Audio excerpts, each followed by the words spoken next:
Aaron, thank you. All new this morning, the NTSB releasing a preliminary report on the plane crash that killed a prominent local attorney. Steve Barnes and his niece Elizabeth were both killed when the planes that Barnes was piloting crashed in the village of Corfu in 2020. Overnight, our team working through the report for you, and while it does not include a cause, it does include witness statements, a timeline, and final radio communications between Barnes and air traffic controllers.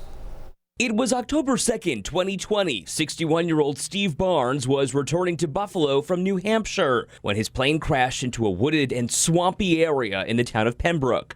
Both he and his niece Elizabeth Barnes were killed. And it shook the whole house, and it scared me.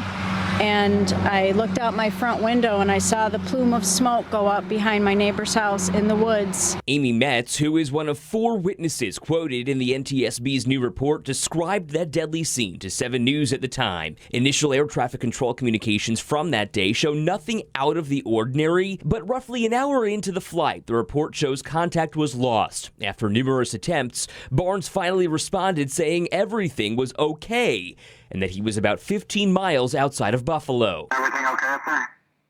Yes, sir. Everything's fine. 965 Delta Mike. Soon after, according to the report, the plane began a rapid descent of 5,000 feet per minute. Investigators say the plane essentially disintegrated when it crashed, leaving a crater about 15 feet deep.